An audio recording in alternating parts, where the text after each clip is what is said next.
Hello दोस्तों, एक बार फिर से आप सभी का स्वागत है हमारे यूट्यूब चैनल पे। इससे पहले हम हिंदी की एक क्लास पढ़ा चुके हैं जिसमें वर्तनी शुद्धि के बारे में जाना था हमने। तो आज हिंदी की दूसरी वीडियो आएगी। तो देखिए, इस वीडियो में हम बात करने वाले हैं भाषा और हिंदी भाषा के बारे में। भाषा किसे कहते हैं, सबसे पहले ये जानेंगे। भाषा भाषा भाष धातु से मिलकर बना है और जिसका अर्थ है बोलना। भाषा का अर्थ, ठीक है। भाषा का आरंभ ध्वनि से होता है। ध्वनि से होता है भाषा का आरंभ। भाषा भावों और विचारों को प्रकट करने वाले ध्वनि संकेतों को कहते हैं। भाषा की परिभाषा ये हो गई, भावों और विचारों को प्रकट करने वाले ध्वनि चिन्हों को ही भाषा कहते हैं, ठीक है। भाषा का आरंभ ध्वनि से होता है। नेक्स्ट, भाषा के प्रकार। भाषा के प्रकार, तीन टाइप के भाषा के प्रकार होते हैं: सांकेतिक भाषा, मौखिक भाषा और लिखित भाषा। इसमें से मौखिक और जो सांकेतिक होते हैं वो स्थायी नहीं होते हैं। लिखित भाषा स्थायी रूप होता है उसका, जैसे लिख दिया तो लिख ही दिया फिर वो, ठीक है। किसी भी भाषा को नियमित और मानक रूप प्रदान करने के लिए कौन सी भाषा का यूज होता है? लिखित भाषा का यूज होता है। लिखित भाषा मतलब लिख कर किसी भावों और विचारों को प्रकट करना। सांकेतिक मतलब संकेतों के द्वारा किसी भावों और विचारों को प्रकट करना। मौखिक मतलब मौखिक रूप से भावों और विचारों को प्रकट करना भाषा कहलाता है, ठीक है। हिंदी भाषा का उद्भव एवं विकास के बारे में पढ़ते हैं। सबसे पहले भाषा परिवार के बारे में जानेंगे। ऐसी भाषाओं का समूह जिनका विकास किसी एक मूल भाषा से हुआ है, भाषा परिवार कहलाती है। जैसे भारोपीय या आर्य भाषा परिवार। ये भारोपीय का अर्थ क्या है? भारत प्लस यूरोपीय, ठीक है, दोनों। तो भारत में आर्य भाषा परिवार चलता है, यूरोप में अब देख लेंगे, फिर बाद में पढ़ेंगे उसको, ऐसे पूछता नहीं है। हमारे यहाँ जो भारत में 4 भाषा परिवार होते हैं: भारोपीय भाषा परिवार जिसे कहते हैं आर्य भाषा परिवार, फिर ऑस्ट्रिक भाषा परिवार, चीनी तिब्बती भाषा परिवार, द्रविड़ भाषा परिवार। भारोपीय भाषा परिवार के बारे में बात करेंगे। 73% जो बोली जाती है यहाँ भारोपीय भाषा परिवार चलता है। सर्वाधिक बड़ा भाषा परिवार भारोपीय भाषा परिवार है, जिनके मूल में संस्कृत है, ठीक है।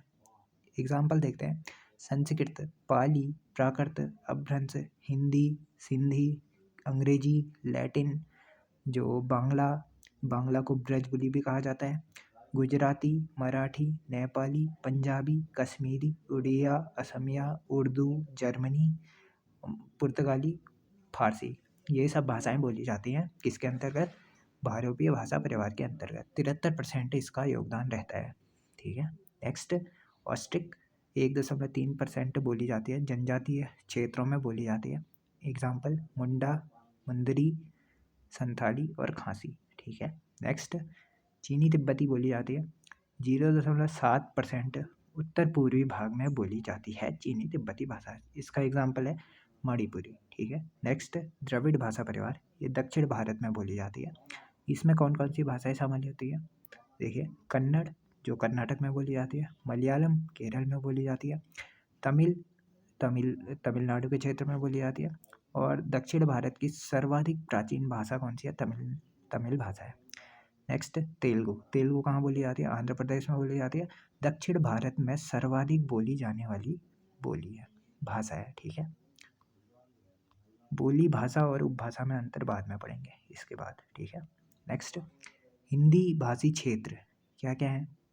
9 राज्य हैं और एक केंद्र शासित प्रदेश जो दिल्ली है, वह हिंदी भाषी क्षेत्र के अंतर्गत आता है। जैसे हिंदी में कामकाज का होता है, ठीक है। हिंदी भाषी क्षेत्र है हिमाचल प्रदेश, उत्तराखंड, यूपी, बिहार, झारखंड, छत्तीसगढ़, एमपी, हरियाणा, राजस्थान। ये 9 और एक दिल्ली 10, ठीक है। नोट लिखा गया है, विश्व में 13 भाषा परिवार हैं, ठीक है। ये क्वेश्चन पूछा गया है हाल ही के एग्जाम में। नेक्स्ट, हमारे यहाँ 2 भाषा परिवार अधिक यूज में लाए जाते हैं, तो उन दोनों के बारे में पढ़ेंगे। आर्य भाषा परिवार उत्तर भारत में बोला जाता है और ये संस्कृत से ही इसका विकास हुआ है, ठीक है। संस्कृत इसी उत्तर भारत से आई है, आर्य भाषा परिवार से, ठीक है। और संस्कृत की से जो हिंदी तक पहुँचेंगे, बाद में पढ़ाएंगे इसको संस्कृत से हिंदी तक कैसे पहुँचे करके, हिंदी भाषा के विकास में ही। ठीक है, हिंदी की जननी कहा जाता है संस्कृत को। दक्षिण भाषा परिवार यानी दक्षिण भारत में बोला जाता है। दक्षिण भारत में जो परिवार चलता है ना, और द्रविड़ भाषा परिवार कहलाता है। मध्य एशिया से आर्य का आगमन हुआ था। ठीक है, आर्यों की पूर्वी शाखा का आगमन हुआ था मध्य एशिया से। कब हुआ था? 1500 ईस्वी पूर्व। ईस्वी पूर्व मतलब ईसा मसीह से जन्म से पूर्व। ठीक है, ये भारत में जन्म हुआ, ये वो हुआ था इनका भारत में। ठीक है, आगमन हुआ था आर्यों का 1500 ईस्वी पूर्व में। और मैक्स मुलर के अनुसार ये कहा गया है, आर्यों के मूल निवास स्थान कहाँ कहाँ है? बाल गंगाधर तिलक के अनुसार आर्कटिक या उत्तरी ध्रुव आर्यों का मूल निवास है। मैक्स मुलर के अनुसार मध्य एशिया कहा जाता है। स्वामी दयानंद सरस्वती के अनुसार तिब्बत कहा गया है। और विलियम जोन्स के अनुसार यूरोप बताया गया है आर्यों का मूल निवास स्थान। तो सर्वाधिक प्रचलित मैक्स मुलर के अनुसार मध्य एशिया से आए थे आर्य लोग। ठीक है, नेक्स्ट, भारतीय आर्य भाषाएं कितने प्रकार की होती हैं? प्राचीन भारतीय आर्य भाषाएं, मध्यकालीन भारतीय आर्य भाषाएं और आधुनिक भारतीय आर्य भाषाएं। प्राचीन भारतीय आर्य भाषाएं में देखते हैं 1500 ईस्वी पूर्व से 500 ईस्वी पूर्व तक इसका काल रहा था। इसमें संस्कृत विशेष रूप से यूज होती थी। उसमें भी वैदिक संस्कृत या देववाणी भी कहते थे इसको, और लौकिक संस्कृत। वैदिक संस्कृत का टाइम पीरियड था 1500 ईस्वी पूर्व से 1000 ईस्वी पूर्व, और लौकिक संस्कृत का टाइम पीरियड था 1000 ईस्वी पूर्व से 500 ईस्वी पूर्व। मध्यकालीन में 500 ईस्वी पूर्व से 1000 ईस्वी तक पाली प्राकृत अपभ्रंश से, इसके बारे में बाद में बात करेंगे। और आधुनिक काल में 1000 ईस्वी से अब तक को हिंदी, मराठी, पंजाबी, ईटीसी ये सभी भाषाएं आएंगी अभी। वैदिक संस्कृत के बारे में बात करते हैं। इसका टाइम पीरियड 1500 ईस्वी पूर्व से 1000 ईस्वी पूर्व तक वेदों की रचना इसी में हुई थी। वैदिक संस्कृत में देववाणी भी कहा जाता है। अन्य नाम होगा, अन्य नाम इसमें वैदिकी, छंदस यास्क और पाणिनि के अनुसार ये वैदिक संस्कृत का नाम है। वैदिकी, छंदस। ठीक है, फिर अधिकांश विद्वानों ने वैदिक ध्वनियों की संख्या 52 बताई है। 52 यानी 39 व्यंजन बताए हैं, 13 स्वर बताए हैं। स्वर और व्यंजनों के बारे में इसके बाद बात करेंगे। हरदेव बहारी जो साहित्यकार हैं, तो उन्होंने कहा है कि वैदिक संस्कृतों की संख्या, स्वरों की संख्या 14 मानी गई है हरदेव बहारी के अनुसार। लौकिक संस्कृत यानी उत्तर संस्कृत, बाद में इसके बाद आने वाली संस्कृत 1000 ईस्वी पूर्व से 500 ईस्वी पूर्व तक इसका काल था। वैदिक संस्कृत का ही विकसित रूप है लौकिक संस्कृत। लौकिक संस्कृत में 48 ध्वनियाँ थी। ठीक है, 48 ध्वनियाँ थी इसमें। नेक्स्ट, लौकिक संस्कृत के प्रमुख ग्रंथ कौन कौन से हैं? रामायण जो वाल्मीकि ने लिखा था, अष्टाध्यायी जो पाणिनि ने लिखी था, फिर काव्य मीमांसा यह राजशेखर, महाभारत वेदव्यास द्वारा रचित, फिर अर्थशास्त्र चाणक्य, कौटिल्य या विष्णुगुप्त, तीनों एक ही नाम है, मुद्रा राक्षस विशाख दत्त द्वारा रचित है। मध्यकालीन आर्य भाषाओं के बारे में बात करेंगे। 500 ईस्वी पूर्व से 1000 ईस्वी तक जो भाषाएं चली, मध्यकालीन आर्य भाषाएं चली। फिर पाली के बारे में बात करेंगे। 500 ईस्वी पूर्व से 1 ईस्वी तक, प्राकृत 1 ईस्वी पूर्व, 1 ईस्वी से 500 ईस्वी तक, अपभ्रंश 500 ईस्वी से 1000 ईस्वी तक। बात करेंगे पाली के बारे में। भारत की फर्स्ट देशीय भाषा कौन सी थी? पाली थी। अन्य नाम इसका मागधी, और पाली का अर्थ है बुद्ध वचन।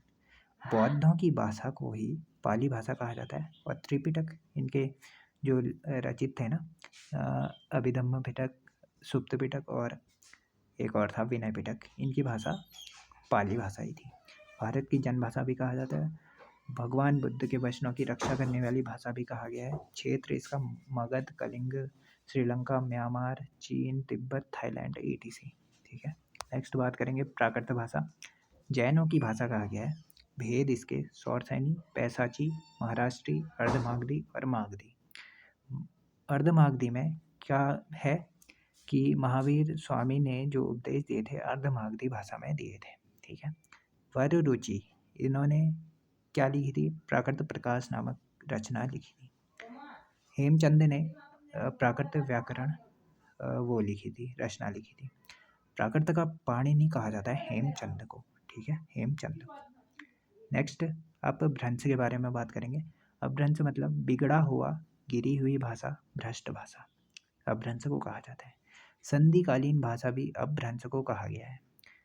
साहित्य की शुरुआत 8वीं सदी में हुई थी, ठीक है। अपभ्रंश का सर्वप्रथम प्रयोग होगा पतंजलि की महाभाष्य में मिलता है, और ये महाभाष्य में क्या होता है? शुंगों के इतिहास के बारे में पता चलता है।